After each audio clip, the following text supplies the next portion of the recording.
الحمد لله رب العالمين، والصلاة والسلام على سيد الأنبياء والمرسلين، وعلى آله وأصحابه المهديين. أما بعد، فأعوذ بالله من الشيطان الرجيم. بسم الله الرحمن الرحيم. الذين يأكلون الربا لا يقومون إلا كما يقوم الذي يتخبطه الشيطان من المس، ذلك بأنهم قالوا إنما البيع مثل الربا وأحل الله البيع وحرم الربا، فمن جاءه موعظة من ربه فانتهى فله ما سلف وأمره إلى الله، ومن عاد فأولئك أصحاب النار هم فيها خالدون. يمحق الله الربا ويربي الصدقات، والله لا يحب كل كفار أثيم. إن الذين آمنوا وعملوا الصالحات وأقاموا الصلاة وآتوا الزكاة لهم أجرهم عند ربهم ولا خوف عليهم ولا هم يحزنون. يا أيها الذين آمنوا اتقوا الله وذروا ما بقي من الربا إن كنتم مؤمنين، فإن لم تفعلوا فأذنوا بحرب من الله ورسوله، وإن تبتم فلكم رؤوس أموالكم لا تظلمون ولا تظلمون. سبحان ربك رب العزة عما يصفون، وسلام على المرسلين والحمد لله رب العالمين. إن الله وملائكته يصلون على النبي، يا أيها الذين آمنوا صلوا عليه وسلموا تسليما. محبت دے نال درود شریف پڑھ کے اللهم صل على محمد وعلى آل محمد كما صليت على إبراهيم وعلى آل إبراهيم إنك حميد مجيد. اللهم بارك على محمد وعلى آل محمد كما باركت على إبراهيم وعلى آل إبراهيم إنك حميد مجيد. انتہائی واجب الاحترام دوستو، بزرگوں اور عزیز ساتھیوں،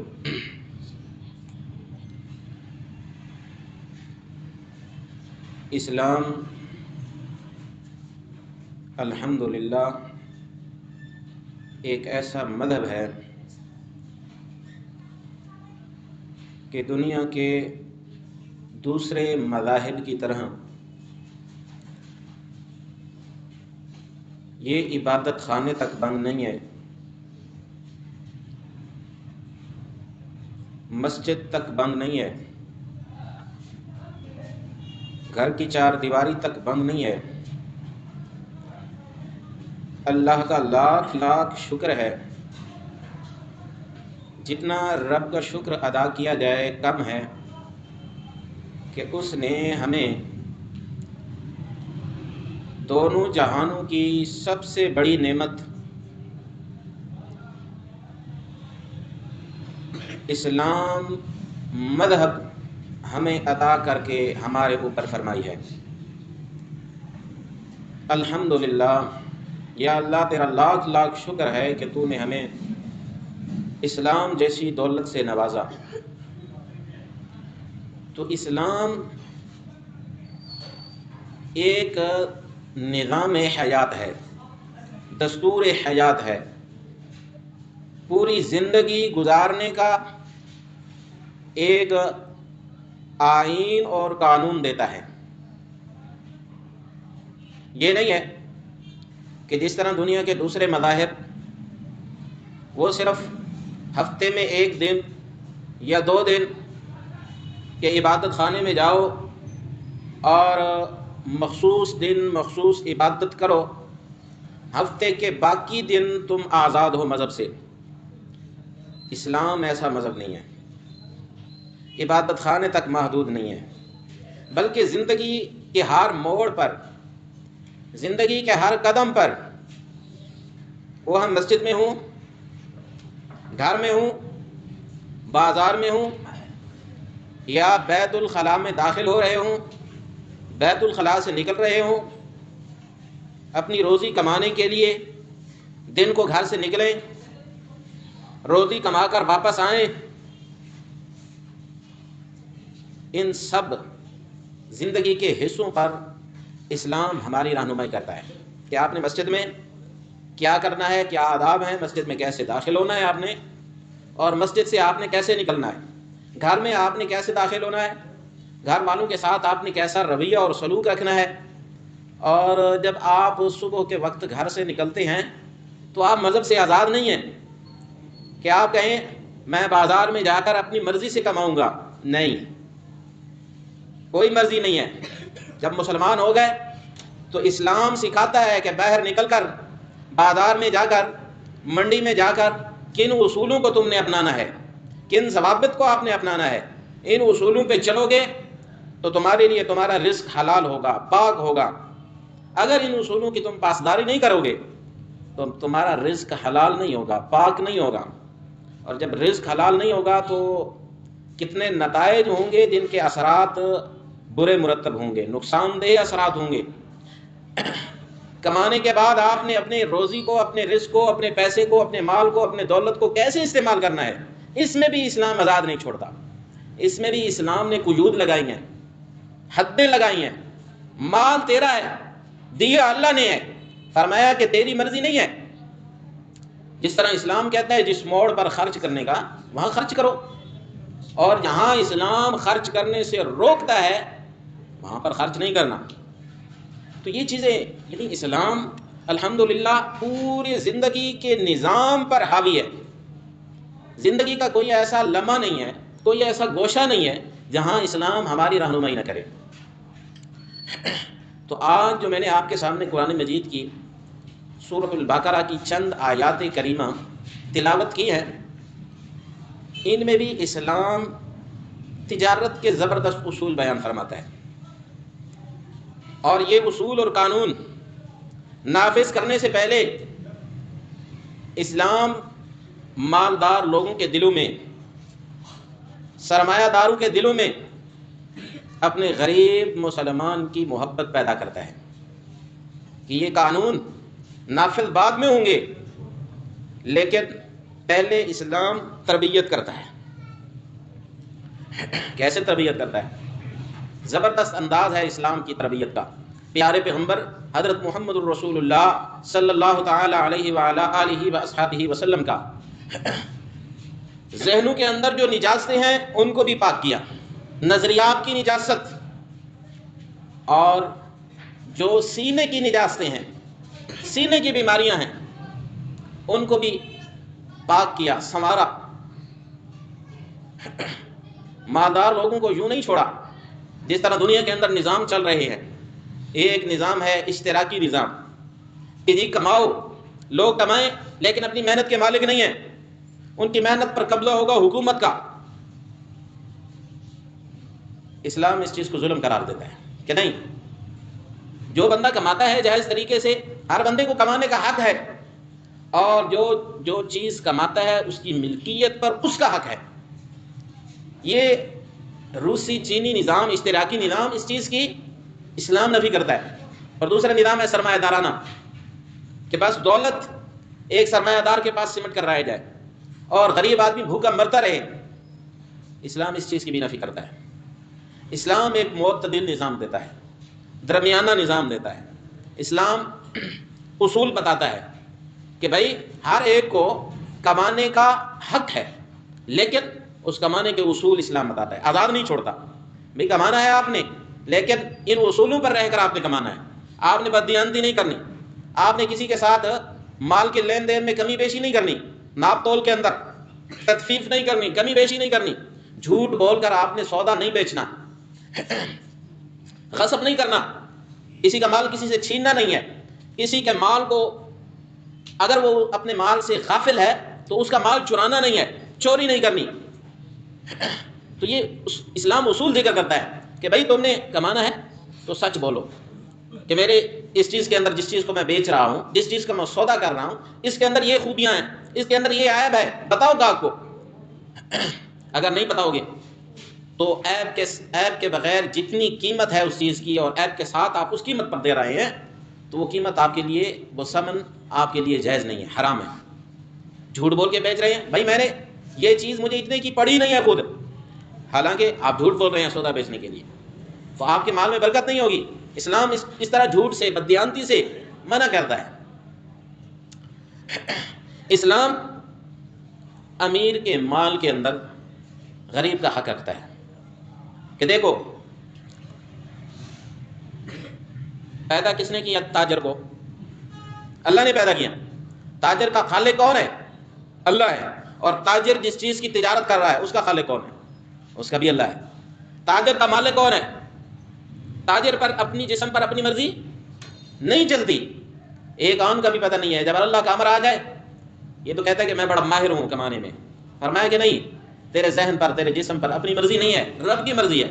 تیرا خالق بھی اللہ ہے، تیرا مالک بھی اللہ ہے۔ یہ جو مال تیرے پاس ہے اس میں تیرا کوئی کمال نہیں ہے کہ اللہ نے تجھے دیا اور تجھ سے شکل و صورت میں اچھا بندہ ہے اسے یہ مال نہیں دیا، اس میں تیرا امتحان ہے، امتحان ہے تیرا۔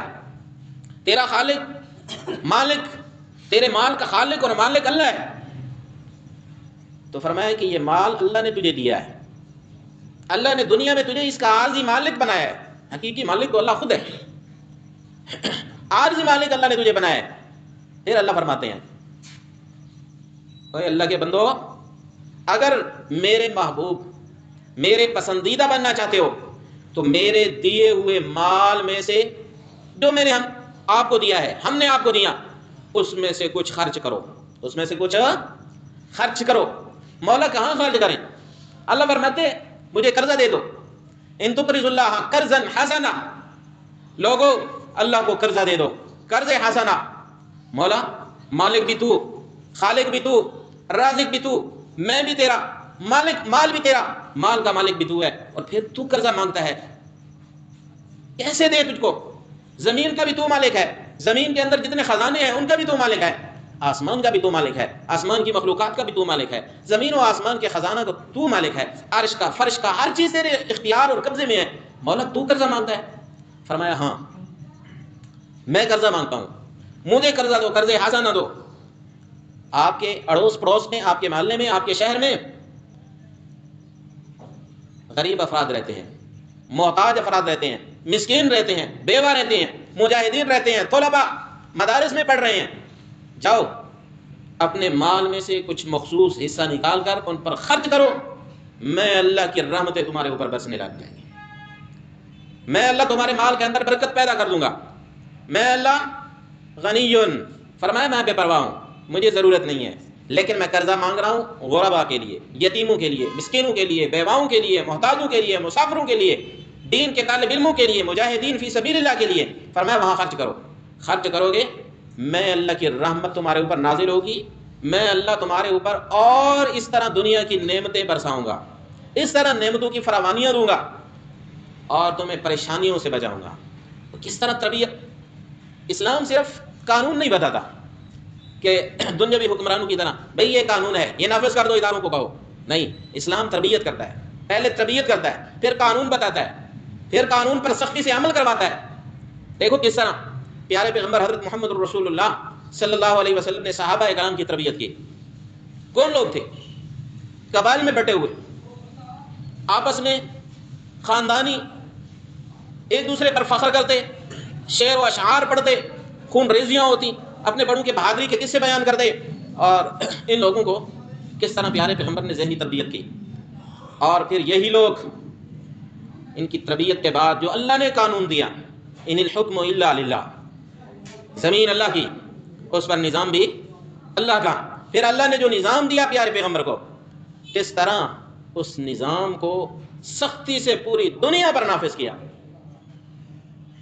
انسان صرف یہ پڑھتا ہے، ذرا سوچے بندہ کہ آج ہم مسلمان کمزور سمجھے جاتے ہیں، جیسے ہمارا ملک ہے، جیسے ہم ہیں کمزور سمجھے جاتے ہیں، اور بڑی طاقتیں ہیں بظاہر، امریکہ، روس، چین، یہ بڑی طاقتیں ہیں کہ جی ہم اس کا مقابلہ نہیں کر سکتے۔ بھائی صحابہ اکرام کو دیکھو، اس وقت کی بڑی طاقتیں کون سی تھیں؟ روم تھا، ایران تھا،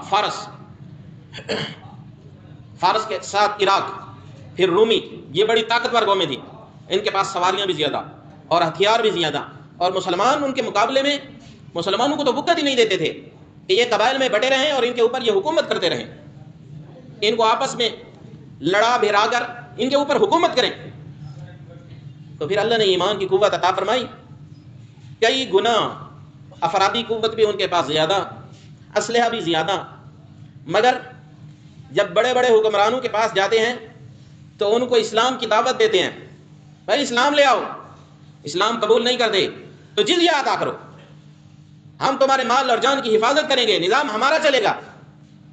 وہ ہنستے ہیں کہ یہ کون؟ اونٹوں کے چروائے لوگ ہمیں دھمکیاں دیتے ہیں کہ یا مسلمان ہو جاؤ یا جزیہ ادا کرو، ورنہ لڑائی کے لیے تیار ہو جاؤ۔ پھر تاریخ میں دیکھا کہ ان چند لوگوں نے، نہتے لوگوں نے لاکھوں کا مقابلہ کیا اور کس طرح اللہ کی مدد آئی۔ تو وجہ یہ ہے کہ جو تربیتی نظام پیارے پیغمبر نے دیا، جو ذہنوں کی صفائی پیارے پیغمبر نے کی، جس طرح دلوں کو پاک پیارے پیغمبر نے کیا، اگر آج بھی اس طرح ہم قرآن و سنت کے اصولوں کو اپنا امام بنا لیں، اپنا پیشوا بنا لیں، باقی دنیا کی کتابوں کا ہم مطالعہ کرتے ہیں، اس طرح ہم قرآن و سنت کا مطالعہ کریں کہ قرآن ہمیں کیسے سنہرے اصول عطا کرتا ہے، معیشت کے کس طرح کے اصول قرآن و سنت ہمیں عطا کرتا ہے، اسلام ہمیں عطا کرتا ہے، آج انہی اصولوں کو ہم اپنائیں تو ہماری معیشت بھی ترقی کر سکتی ہے۔ لیکن بات وہی ہے کہ اعرابی کہ کسی نے دیکھا نا کہ کعبہ اس طرف ہے اور اعرابی الٹی طرف جا رہا ہے، کسی نے پوچھا کہاں جا رہے ہو؟ کہتا ہے بیت اللہ شریف جا رہا ہوں، اس طرف جانے کی بجائے الٹی طرف جا رہا ہے۔ تو اس بندے نے کہا ترسم نہ رسیب کعبہ اے عربی کہ را کہ تم میرا بھی ترکستان است، اے عربی جس راستے پر تم جا رہے ہو ساری زندگی، اللہ تجھے لمبی زندگی دے، ساری زندگی یوں چلتے رہو، کبھی کعبہ نہیں پہنچو گے، کیونکہ جس راستے پہ تم جا رہے ہو یہ ترکستان جاتا ہے، بیت اللہ نہیں جاتا۔ آج ہم پوری دنیا کے سامنے معاشی ترقی کا رونا روتے ہیں کہ ہم معاشی زوال کا شکار ہیں، اور اصول ہم نے کیا بنائے؟ اسلام کے خلاف اصول۔ یہ وہ ملک ہے کہ جسے کلمے کی بنیاد پر بنایا گیا تھا، اور آج الحمدللہ اس طرح کے سفارشات تیار ہو رہی ہیں کہ معیشت کے لیے جو ہمارا نظام ہے وہ نظام ہمارا اسلامی نہیں ہے، وہ اسلامی نظام ہم لائیں تو ہماری معیشت ترقی کرے گی. خاص طور پر یہ جو سود کا نظام ہے، اس سودی نظام کے اندر کبھی کوئی ملک، کوئی قوم معاشی ترقی کا سوچ ہی نہیں سکتی. ہو سکتی ہے سود کا نظام ہو اور ملک ترقی کرے؟ ہو سکتا ہے ایسا؟ یہ تو اللہ اور اس کے رسول کے ساتھ جنگ ہے. اللہ فرماتے ہیں ان لم تفعلوا فاذنوا بحرب من اللہ ورسولہ. اے لوگوں، اگر سود سے باز نہیں آتے تو اللہ اور اس کے رسول کا اعلان جنگ سن لو. اب ہم اعلان جنگ اللہ اور اس کے رسول کے ساتھ کریں اور کہیں کہ ہمارا ملک معیشت ترقی کرے، قوم ترقی کرے، یہ ہو ہی نہیں سکتا. ترسم رسی بکعبہ یا ربی کہ راہ تو میرا بھی ترکستان است. یہ الٹا راستہ ہے، یہ معاشی ترقی کا راستہ نہیں ہے. تو اسلام ہمیں الحمدللہ اللہ نے جو ہمیں مذہب دیا ہے وہ زندگی کا پورا نظام ہمیں بتلاتا ہے. صرف انفرادی زندگی نہیں، اجتماعی زندگی بھی بتلاتا ہے کہ آپ نے حکومت کیسے کرنی ہے، حکومت کے اندر قوانین کیسے آپ نے بنانے ہیں، اصول کیسے بنانے ہیں آپ نے. قرآن وہ اصول بتاتا ہے. فرمایا الذین یأکلون الربا. قرآن سود کی نفی کرتا ہے. سود کیا چیز ہے؟ ربا کیا چیز ہے؟ جسے قرآن نے کہا ربا، لوگ ربا کھاتے ہیں. ربا کیا چیز ہے؟ ربا کہتے ہیں زیادتی کو. وہ زیادتی جو تبادلے سے خالی ہو، عوض سے خالی ہو، اس کے مقابلے میں کوئی چیز نہ ہو. تجارت میں بھی زیادتی ہوتی ہے کہ بندہ 1000 روپے کی چیز 1200 روپے کے بیچتا ہے تو وہ بھی زیادتی ہے. لیکن سود یہ صرف زیادتی کا نام نہیں ہے، بلکہ یہ وہ زیادتی جو تبادلے سے خالی ہو، عوض سے خالی ہو. مثال کے طور پر آپ صلی اللہ علیہ وسلم نے سودی 6 چیزوں کا تذکرہ کیا. کتنی چیزوں کا؟ گندم کا، جو کا، سونے کا، چاندی کا، نمک کا، ان کا تذکرہ کیا. فرمایا الحنطہ بالحنطہ والشعیر بالشعیر، اور کھجور، والتمر بالتمر والملح بالملح والذهب بالذهب والفضة بالفضة مثلا بمثل یدا بید. سونا بدلے سونے کے ہو، ایک طرف سونا ہے 1 تولہ اور دوسری طرف 1 تولہ اور کچھ اوپر، تو فرمایا یہ سود ہے. ایک سونا تولہ ہے اگر ایک سائڈ پہ تو دوسری طرف بھی 1 تولہ ہونا چاہیے. 1 تولے سے زائد اگر تبادلہ ہوگا تو یہ سود ہے. اس طرح چاندی ہے، گندم ہے، نمک ہے، جو ہے، وشعیر و بشعیر. تو یہ زیادتی جو ہے 1 تولے سے جو زائد ہے یہ سود ہے. اور اس طرح ادھار کرتے ہیں ربا النسیہ، انہی 6 چیزوں کے اندر، تو یہ بھی سود کے اندر آتا ہے. کوئی بندہ کوئی چیز بیچے اور بیچنے کے بعد جس بندے نے خریدی ہے وہ مقررہ مدت تک نہیں ادا کر سکا، تو مقررہ مدت کے بعد وہ کہتا ہے بھئی آپ نے 1000 روپے دینے تھے، چلو 1 مہینہ اور بڑھا لیتے ہیں، آپ نے 1500 روپے دینے ہیں. یہ سود ہے. یہ کیا ہے؟ لوگ اس طرح پیسوں کی لین دین کرتے ہیں قرض اور ادھار پر. یہ سود ہے. اور اس کا کتنا بڑا گناہ ہے، اتنا بڑا گناہ، اتنی بڑی سزا ہے. حدیث شریف کے اندر آتا ہے جس کا مفہوم ہے، پیارے پیغمبر حضرت محمد رسول اللہ صلی اللہ علیہ وسلم نے فرمایا کہ قیامت کے دن کچھ لوگوں کے پیٹ اتنے بڑے ہوں گے، بڑے گھروں کی طرح، بڑے بڑے پیٹ. یہ پیغمبر علیہ الصلوۃ والسلام کو معراج کی رات یہ مناظر دکھائے گئے ہیں. اور ان بڑے پیٹوں میں سانپ ہوں گے. بڑے پیٹوں میں کیا ہوں گے؟ اور پیارے پیغمبر علیہ الصلوۃ والسلام کو یہ بتلایا گیا کہ یہ سود خور لوگ ہیں جن کا یہ انجام ہے. اور کبھی فرمایا کہ خون کی نہر کے اندر سے بندہ کوشش کرتا ہے کہ کنارے پر پہنچے. جیسے ہی وہ کنارے پر پہنچتا ہے، اوپر سے ایک فرشتہ کھڑا ہے، بندہ کھڑا ہے، وہ اسے پتھر مارتا ہے، وہ منہ کھولتا ہے، اس کے منہ کے اندر پتھر مارتا ہے اور وہ دوبارہ نہر کے اندر چلا جاتا ہے، خون کی نہر. یوں اس کے ساتھ اس کو سزا دی جا رہی ہے. یہ کون لوگ ہیں؟ فرمایا سود خور ہیں. کون ہے؟ سود خور. حضرت ابن عباس رضی اللہ تعالیٰ عنہما سے روایت ہے، فرمایا پیارے پیغمبر نے کہ سود کے 73 دروازے ہیں. کتنے؟ اور ان میں سے جو ادنا دروازہ ہے، ادنا گناہ ہے، وہ یہ ہے کہ بندہ اپنی سگی ماں سے منہ کالا کرے. یہ ادنا گناہ. اور فرمایا آپ صلی اللہ علیہ وسلم نے، اللہ نے لعنت کی ہے جو بندہ سود دیتا ہے، جو لیتا ہے، کھاتا ہے، جو اس پر گواہ بنتا ہے. سودی معاملے پر گواہ بنتا ہے، بھائی یہ بندہ ادا نہیں کرے گا، میں دوں گا، میں اس کا گارنٹر ہوں، میں اس کا گواہ ہوں، تو بھی اسی طرح اس معاملے میں شریک ہے. تیرے اوپر بھی اللہ نے لعنت کی ہے، پیارے پیغمبر نے لعنت کی ہے کہ ایسے بندے پر لعن اللہ، اللہ نے لعنت کی ہے جو بندہ اس معاملے پر گواہ بنتا ہے. اور اللہ کی لعنت ہے جو بندہ ایسے معاملے کو لکھتا ہے، کاتب ہے جی، ایسے معاملے کو لکھنے والے پر بھی اللہ کی لعنت، کھانے والے پر بھی اللہ کی لعنت، کھلانے والے پر بھی اللہ کی لعنت، جو گواہ بن رہا ہے اس پر بھی. تو یہ کوئی کم گناہ ہے؟ کم وعید ہے؟ اللہ نے ہمیں ایک خوبصورت نظام دیا، اس کی قرآن پاک کے اندر ربا کی وعیدیں اللہ نے ذکر فرمایا جو لوگ دنیا کے اندر ربا کھا رہے ہیں، سود کھا رہے ہیں، لوگوں کا خون چوس رہے ہیں، قیامت کے دن ان کا کیا حال ہوگا؟ فرمایا لا یقومون الا کما یقوم الذی یتخبطہ الشیطان من المس. یہ قیامت والے دن ایسے ہوں گے جیسے ان پر آسیب کا اثر ہو، اپنے ہوش میں نہیں ہوں گے، حواس باختہ ہوں گے، کیونکہ دولت کا اثر دماغ پر زیادہ پڑتا ہے، عقل پر زیادہ پڑتا ہے. تو قیامت والے دن ان کی عقل اللہ پاک زائل کر دے گا. اللہ ہمیں بچائے ایسے گناہوں سے، اللہ ہمیں ایسے انجام سے بچائے. فرمایا لا یقومون، کھڑے نہیں ہو سکیں گے، جس طرح مرغی کا مریض ہوتا ہے، اٹھتا ہے اور پھر گر پڑتا ہے، بے ہوش ہوں گے، آصف زدہ ہوں گے. الا کما یقوم الذی یتخبطہ الشیطان من المس، جیسے شیطان نے انہیں چھو لیا ہو. اللہ یہ سزا ان کو کیوں دی جائے گی قیامت والے دن؟ فرمایا ذالک بانہم، یہ اس لیے کہ دنیا میں یہ کہتے تھے جب کوئی واعظ، کوئی ناصح، کوئی نصیحت کرنے والا، کوئی ان کا خیر خواہ ان کو بتاتا بھائی یہ کاروبار مت کرو، یہ کاروبار نہیں ہے، یہ تو آپ عوام کا خون چوس رہے ہیں، خون خوار درندے بن رہے ہیں. اللہ نے تجارت کے جائز بہت سارے راستے بتائے ہیں، آپ تجارت کریں، یہ سود ہے. جب کوئی بھلے مانس اسے سمجھاتا، کوئی واعظ اسے نصیحت کرتا، تو وہ کہتا انما البیع مثل الربا، تو بھائی تجارت بھی تو یہی چیز ہے اور سود یہ ایک چیز ہے. یعنی اسلام کے قانون کو مذاق اڑانا. کوئی بندہ کہے بھائی غلط کام نہ کرو، اور آگے سے بندہ اسے اس پر عمل کرنے کی بجائے، اس کا شکریہ ادا کرنے کی بجائے، بھائی تم نے مجھے بھلائی کا راستہ بتایا، اسے کہ اسلام کے قانون کا مذاق اڑائے، اسے ڈانٹے. انما البیع مثل الربا، ایک ہی چیز ہے، بیع، تجارت، سود ایک چیز ہے. یہ کفار نے کہا تھا انما البیع مثل الربا.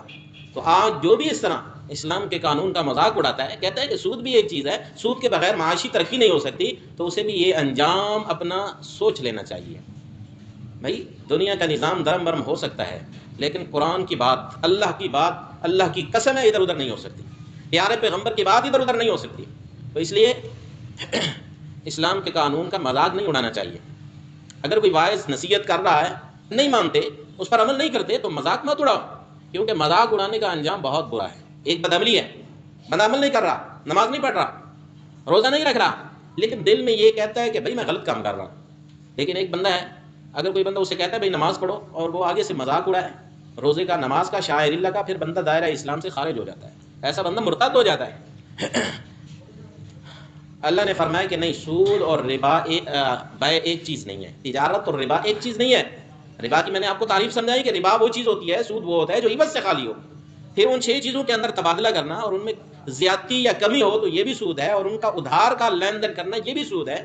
یا کسی کو کوئی قرضہ دیتا ہے اور پھر مدت کے بعد مدت بڑھانے کے ساتھ وہ قرضہ بڑھا دیتا ہے، پیسے بڑھا دیتا ہے، یہ بھی سود میں آتا ہے. فرمایا یہ ایک چیز نہیں ہے. تجارت تو اللہ نے حلال کی ہے، احل اللہ البیع وحرم الربا. سود کو اللہ نے حرام کیا ہے، سود کو اللہ نے حرام کیا ہے. سود حرام ہے، بیع حلال ہے. فمن جاءه موعظة من ربه فانتهى فله ما سلف. فرمایا جس کے پاس رب کی طرف سے نصیحت آ گئی ہے، بس اگر وہ ماضی میں کچھ کر چکا ہے تو اب رک جائے، اللہ سے توبہ کرے.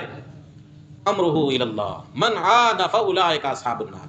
اللہ کی نصیحت سننے کے بعد بھی، اسلام کا حکم سننے کے بعد بھی، فرمایا جو بندہ اس سودی نظام کی طرف لوٹ کے آیا، اس سودی کام کی طرف لوٹ کے آیا، فرمایا اولئک اصحاب النار، اس کا انجام جہنم ہے، ہم فیہا خالدون، اور وہ اس جہنم میں ہمیشہ رہیں گے. یمحق اللہ الربا ویربی الصدقات. اصل میں ہمارا جو مسئلہ ہے نا، یہ جو ہماری مادی آنکھیں ہیں، یہ جو اللہ نے ہمیں آنکھیں عطا کی ہیں، ان کو ہم دیکھتے ہیں دنیا کو کہ کوئی چیز تعداد میں زیادہ ہے تو ہم کہتے ہیں کہ اس کی کثرت ہے، اور کچھ اگر تعداد میں کمی ہے تو کہتے ہیں کہ یہ چیز کم ہے. حقیقت یہ نہیں ہے. بعض اوقات ہماری ان مادی آنکھوں سے نظر آنے والی چیزیں وہ کثیر نہیں ہوتی، حقیقت میں ظاہری نظر سے کثیر ضرور ہیں، لیکن حقیقت میں بعض اوقات وہ زیادہ نہیں ہوتی. بعض اوقات کچھ چیزیں ہم ان ظاہری آنکھوں سے دیکھتے ہیں وہ کم نظر آتی ہیں، تھوڑی نظر آتی ہیں، لیکن حقیقت میں وہ تھوڑی نہیں ہوتی۔ اللہ فرماتے ہیں کہ اللہ پاک اور ناپاک کو جدا کرنا چاہتا ہے۔ اصل چیز کثرت اور کمی نہیں ہے، کثرت اور کمی کا اسلام کہل نہیں ہے، بلکہ بعض اوقات کثرت ہے لیکن اگر وہ ناجائز طریقے سے کمائی گئی ہے تو وہ کم پڑ جائے گی۔ کس طرح کم پڑ جائے گی؟ اس میں اللہ پاک اسے سکون نہیں دے گا، اس میں برکت نہیں دے گا۔ اور بعض اوقات کم چیز جس سے صدقہ نکالا گیا، جس سے غریب کی مدد کی گئی، جس سے زکوٰۃ نکالی گئی، وہ سمجھو کہ اس کثیر سے بھی زیادہ ہے۔ وَلَوْ أَعْجَبَكَ كَثْرَةُ الْخَبِيثِ، اگرچہ تمہیں فرمایا کہ بہت ساری ناپاک چیزیں اچھی کیوں نہ لگیں، ہاں پاک چیزوں کی کثرت اچھی ہے۔ اللہ پاک نے جیسے ایک نظام دیا ہے کہ اس نظام کے اندر ہر ایک کو حق ہے، بھائی کوئی بندہ اگر تجارت کرتا ہے تجارت کریں، اسلام کے اصولوں کے مطابق تجارت کریں، یہ اس کا حق ہے۔ اور پھر اسلام نے اصول بتلائے، بھئی ان اصولوں کے مطابق آپ نے تجارت کرنی ہے، اور ان اصولوں کو چھوڑ کر اگر آپ تجارت کریں گے تو آپ سراسر خسارے میں جائیں گے، نقصان میں جائیں گے۔ اور پھر جو مال آپ کو حاصل ہوا ہے، مال تو آپ نے حاصل کر لیا، جائز طریقے سے حاصل کر لیا، اسلام کے اصولوں کے مطابق آپ نے تجارت کی ہے، مال آپ کے پاس آ گیا، اب یہ مال حلال ہے۔ کیا ہے؟ مال کیا ہے؟ بشرطے کہ اسلام کے اصولوں کے مطابق اس میں غصب بھی نہیں ہے، کسی سے کوئی چیز آپ نے زبردستی نہیں لی، کسی کے مال پر ناجائز قبضہ نہیں کیا، چوری نہیں کی، اس میں رشوت نہیں ہے، اس میں دھوکہ نہیں ہے، اس میں بددیانتی نہیں ہے، خیانت نہیں ہے، آپ نے بالکل صاف صاف بتا کر اپنا مال بیچا ہے سچ کے ساتھ، دیانت کے ساتھ، تو یہ مال آپ کا حلال ہے۔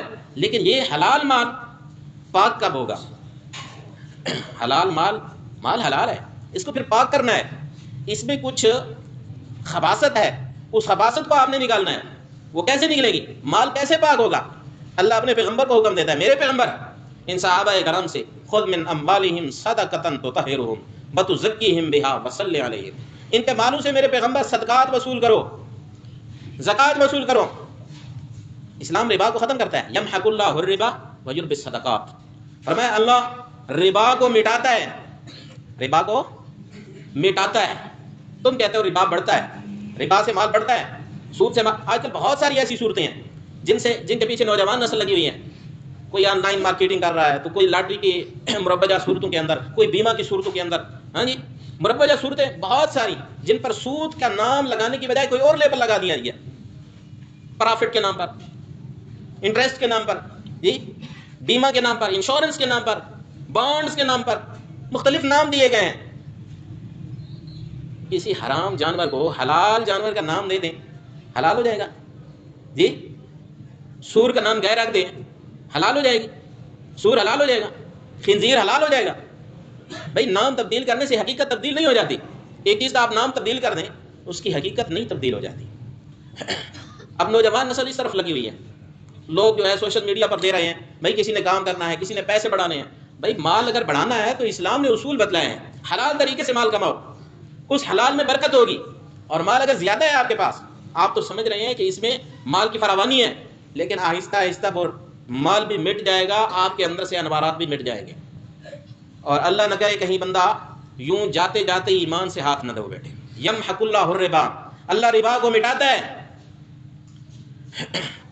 بندہ اگر ایک دن اللہ کی نافرمانی بندے سے ہو جائے اور بندہ اللہ سے توبہ نہ کر سکے، تو وہ جو سیاہی ہے دل پر، وہ جو سیاہ نقطہ ہے پیارے پیغمبر نے لگایا، پیارے پیغمبر حضرت محمد رسول اللہ صلی اللہ علیہ وسلم نے فرمایا کہ ایک سیاہ نقطہ لگ جاتا ہے، اگر بندہ توبہ کر لے وہ سیاہ نقطہ ہٹ جاتا ہے، اگر توبہ نہیں کرتا تو وہ سیاہ نقطہ باقی رہتا ہے، اگر خدا نخواستہ بندے سے اور گناہ ہو گیا تو اور سیاہ نقطہ لگ گیا، یوں نکات لگتے لگتے بندے کا دل سارا سیاہ ہو جاتا ہے، اور پھر بندے کو وہم و گمان بھی نہیں ہوتا، اور پھر بھلائی کا احساس بھی نہیں ہوتا، برائی کی جو نحوست ہے وہ دل سے ختم ہو جاتی ہے، بالکل پتہ ہی نہیں چلتا کہ بندہ برائی کر رہا ہے، بھلائی سے دور ہو رہا ہے۔ تو اللہ ایسی کیفیات سے بتائے، یمحق اللہ الربا، فرمایا اللہ ربا کو مٹاتا ہے۔ یوں آہستہ آہستہ بندہ اگر ربا سے توبہ نہ کرے، ان ناجائز ذرائع سے توبہ نہ کرے، تو پھر دل کے اندر جو ایمان کے انوارات ہیں، دل کے اندر جو ایمان کی برکات ہیں، وہ آہستہ آہستہ ختم ہو جاتی ہیں، برائی کی نحوست اس میں پیوست ہو جاتی ہے۔ جیسے بندہ اگر بھلائی کی طرف چلے تو ابتداً ایک سکون اطمینان محسوس ہوتا ہے، اور اس بھلائی میں اللہ پاک مداومت نصیب فرمائے تو بندے کا پورا دل ہی شیشے کی طرح صاف ہو جاتا ہے، اور اللہ پاک دلی سکون اطمینان نصیب کرتا ہے، چاہے مادی دنیا اس کے پاس کچھ نہیں ہوتی لیکن اللہ پاک اسے دل کا سکون عطا فرماتے ہیں۔ تو اللہ فرماتے ہیں یمحق اللہ الربا، اللہ ربا کو مٹاتے ہیں۔ جیسے اللہ ربا کو مٹاتے ہیں، اس ربا کی وجہ سے ایمانی انوارات ختم ہوتے ہیں، اس لیے یربی الصدقات، اللہ ربا کو مٹاتے ہیں تو کس چیز کو بڑھاتے ہیں؟ فرمایا صدقات کو بڑھاتے ہیں۔ بڑھانا ہے تو صدقات کو بڑھاؤ۔ میرے پیغمبر ان صحابہ اکرام سے خذ من اموالہم صدقۃ تطہرہم وتزکیہم بہا وصلی علیہم، ان کے مالوں سے صدقات وصول کرو جو ان کو پاک کر دیں، ان کا تزکیہ کر دیں۔ پہلے عقیدے کی نجاست اس سے پاک کیا، جو شرک والی نجاست تھی صحابہ کرام کے دلوں میں ذہنوں میں، اس سے پاک کیا۔ کعبہ کو غیر اللہ سے پاک کیا، بتوں سے پاک کیا، اور اب فرمایا معیشت کو ان ناجائز ذرائع سے پاک کرو۔ یمحق اللہ الربا ویربی الصدقات، اللہ پاک اس چیز کو مٹاتا ہے، ربا کو مٹاتا ہے اور صدقات کو بڑھاتا ہے۔ اپنے حلال مال کو، جائز مال کو، جو جائز طریقے سے تم نے حاصل کیا، اپنی ملکیت سے حاصل کیا۔ آج کل بعض اوقات ایسا ہوتا ہے، بلکہ اکثر جگہوں پر کوئی بندہ فوت ہو گیا ہے، اس کے قریبی رشتہ دار، اس کے بھائی، اس کے چچا، اس کے ماموں، اس کے قریبی رشتہ دار کیا کرتے ہیں؟ اس میت کے مال میں سے اس کے لیے خیرات کرتے ہیں، حالانکہ ابھی تک اس کا مال تقسیم نہیں ہوا، تو اس کے چھوٹے بچے ہیں، یتیم ہیں۔ بھائی صدقات کا اللہ حکم دیتا ہے، صدقات کرو، بہت بڑا ثواب ہے۔ فرمایا میں اللہ کی محبتیں تمہیں وہاں ملیں گی جہاں تم ایک محتاج کی مدد کرو گے، میں اللہ کی رحمتیں تمہیں ملے گی جہاں تم ایک سائل کی مدد کرو گے، ایک بیمار کی، محتاج کی، مجاہد فی سبیل اللہ کی، طلباء کی۔ تو معاشرے میں کمزور لوگ رہ رہے ہیں، ان کی آپ مدد کریں گے۔ اللہ فرماتے ہیں یہ سمجھو تم مجھے قرضہ دے رہے ہو، میں زمین و آسمان کا مالک، عرش و فرش کا مالک تم سے قرضہ مانگ رہا ہوں، تم وہاں پر خرچ کرو گے مجھے پاؤ گے، تم مجھے قرضہ دے رہے ہو لیکن اپنے مال سے، یتیموں کا حق کھا کے نہیں، اس میت کے مال سے، جس کے چھوٹے چھوٹے بچے ہیں، اگر اس کے مال سے آپ صدقات کر رہے ہیں۔ اور اکثر ایسا سنا ہے، کہتے ہیں جی اگر صدقات خیرات نہ کرتے، فلاں دن نہ کرتے، تو لوگ کیا کہتے ہیں کہ اس نے اپنے عزیز کے لیے کوئی صدقہ خیرات ہی نہیں کیا۔ اب دیکھو نیت کیا ہے، نیت بھی خالص نہیں ہے اللہ کی رضا کی، اور پھر مال بھی اپنا نہیں ہے، مال بھی یتیموں کا۔ دھیان کرو، یہ جو کھایا جا رہا ہے، جو چھوٹے بچے ہیں نا یتیم، اگر وہ اجازت دے بھی دیں تو ان کی اجازت کا کوئی اعتبار نہیں ہے۔ ہاں بالغ، اس کا مال تقسیم ہو گیا، بالغ لوگوں نے اپنا حق دے دیا، بھائی ہم اس کے لیے صدقہ خیرات کرتے ہیں، کر سکتے ہیں، ثواب کا کام ہے، لیکن ابھی تک مال تقسیم ہی نہیں ہوا، اور چھوٹے یتیم ان کی اجازت معتبر بھی نہیں ہے شریعت میں، ان کے مال میں سے صدقے کے نام پر، خیرات کے نام پر دیگیں پکا کر کھایا جا رہا ہے۔ یہ دیگیں نہیں کھا رہے، یہ پیٹوں میں آگ بھر رہے ہیں۔ ان الذين ياكلون اموال اليتامى ظلما انما ياكلون في بطونهم نارا وسيصلون سعيرا، فرمایا جو یتیموں کا مال کھاتے ہیں ظلمن، ان کی اجازت کے بغیر، یہ چھوٹے ہیں، اجازت ہو تب بھی ان کی اجازت معتبر نہیں، یہ پیٹوں میں آگ بھر رہے ہیں، وسيصلون سعيرا، جہنم میں داخل ہوں گے۔ اللہ پاک یتیموں کا مال کھانے سے بھی بچائے، کسی کا بھی مال کھانے سے، کسی کا حق کھانے سے۔ صدقہ کرنا ہے، خیرات کرنا ہے، مال ہو جائز طریقے سے کمایا ہوا، اور اس جائز طریقے سے کمائے ہوئے مال کو پاک کرنا ہے، تو پھر اس میں سے جو شریعت نے فرض کیا ہے وہ فرض حصہ نکالو۔ فرض حصے کے ساتھ ساتھ بعض چیزوں میں اللہ نے مقرر کر دیا، مال تجارت میں اس میں بھی 2.5%، 40واں حصہ، اور اگر زمیندار ہیں اس میں عشر، بارانی اور نہری زمین کا، کہ بارانی میں عشر ہے اور نہری میں 1/20 ہے، اس طرح سونا چاندی ہے، اس کی بھی زکوٰۃ اسلام نے نصاب بتا دیا۔ اور اس فرضی صدقے کے علاوہ بھی اسلام نے ترغیب دی ہے کہ مال میں سے آپ خرچ کریں گے، یوں نہ سمجھیں کہ وہ کم ہو رہا ہے، بلکہ وہ ہوگا بظاہر ان مادی آنکھوں سے نظر آئے گا کہ کم ہے، لیکن اس میں سے آپ کے اتنے کام نکلیں گے کہ اس سے ڈبل مال بھی ہوتا تو اس سے یہ کام نہ چلتا۔ وہ ڈبل مال جس سے اللہ کا حصہ نہ نکالا جائے، اور حصہ نکالنا بھی صرف اللہ کا حق ہے، کیونکہ مال کس نے دیا؟ ہمارا مالک بھی اللہ، ہمارا خالق بھی اللہ، ہمیں مال دینے والا بھی اللہ، مال کا خالق بھی اللہ۔ پھر اللہ فرماتے ہیں اس میں سے کچھ مجھے دے دو۔ تو مال دیا ہوا بھی اللہ کا، اور اس میں مرضی بھی اللہ کی۔ یوں کوئی نہ سمجھے کہ میں بڑا جی ہوشیار ہوں، جی میں نے اپنی محنت سے کمایا ہے، میں نے کسی سے کچھ نہیں لیا، میری مرضی، میں کسی کو دوں یا نہ دوں۔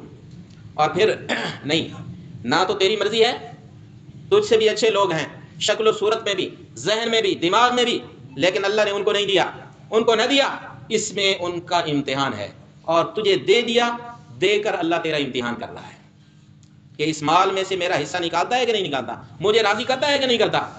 مما رزقناہم ینفقون۔ اور پھر اللہ پاک ان صدقات اور زکوٰۃ کے اصول ذکر فرماتے ہیں۔ فرمایا اپنے یہ صدقات خیرات کر کے، کسی محتاج کی مدد کر کے، اپنی اس نیکی کو ضائع بھی نہیں کرنا، کئیوں کو یار پیچھے پڑ گیا تھا، چھوڑتا ہی نہیں تھا، بڑا ہٹا گٹا ہے، ہاں کیا کریں یار، چمٹ گیا ہے، تو اس طرح کی باتیں کر کے، یا اسے کوئی کام بتا کر اپنا ذاتی نہیں۔ فرمایا کہ سود کو چھوڑو، صدقات دو، زکوٰۃ دو، نفلی صدقات دو، لیکن اللہ کی رضا کے لیے۔ یطعمون الطعام علی حبہ مسکینا و یتیما و اسیرا۔ فرمایا نیک لوگ، اللہ والے لوگ یہ کھانا کھلاتے ہیں، ضروریات پوری کرتے ہیں اللہ کی محبت میں، مال کی محبت کے باوجود، یتیموں پر، قیدیوں پر، مسکینوں پر، اور کہتے کیا ہیں، ان کو کوئی کام بتا کر احسان نہیں جتلاتے، اپنا صدقہ ضائع نہیں کرتے، بلکہ کہتے ہیں انما نطعمکم لوجہ اللہ، ہم نے تمہیں اللہ کی رضا کے لیے دیا ہے تاکہ ہمارا اللہ راضی ہو جائے، لا نرید منکم جزاء ولا شکورا، ہم تم سے مہربانی کی توقع بھی نہیں رکھتے کہ کوئی بندہ کہہ دے یار شکریہ تیرا، تو نے میری مدد کی، نہیں۔ لوگ کہتے ہیں نا کہ یار میں نے اس کے ساتھ فلاں فلاں نیکی کیا لیکن اس نے میرے ساتھ یہ برائی کی۔ بھائی آپ نے اگر نیکی اللہ کے لیے کی ہے تو آپ یوں نہ کہیں کہ میں نے اس کے ساتھ نیکی کی ہے، اپنی نیکی کو احسان جتلا کر ضائع نہ کریں۔ یا ایھا الذین آمنوا لا تبطلوا صدقاتکم بالمن والعطا۔ تو اسلام نے معیشت کے اصول بتلائے۔ سب سے پہلے مسلمانوں کے دلوں میں ذہنوں کی تربیت کی، مسلمانوں کی آپس میں محبت پیدا کی، اور معیشت کے اصول بتلائے۔ فرمایا کہ ان چیزوں کے قریب نہیں جانا، ان اصولوں کی تجارت نہیں کرنی جس میں سود ہو، جس میں ربا ہو، جس میں جوا ہو، جس میں لاٹری ہو، ان چیزوں کے قریب نہیں جانا، ان اصولوں کی معیشت آپ نے نہیں اپنانی، کیونکہ اس کے اندر تو اللہ اور اس کے رسول کے ساتھ آپ جنگ کریں گے، اس میں آپ معیشت میں ترقی نہیں کریں گے بلکہ تنزلی کا شکار ہوں گے۔ تو اس لیے فرمایا ربا کے قریب نہیں جانا، ربا کو چھوڑنا ہے، یہ اللہ اور اس کے رسول کے ساتھ جنگ ہے، اس کا بہت زیادہ گناہ ہے۔ تو اسلام نے جو معیشت کے اصول بتلائے ہیں، ان اصولوں کو اللہ پاک ہمیں اپنانے کی توفیق عطا فرمائے، اور پورے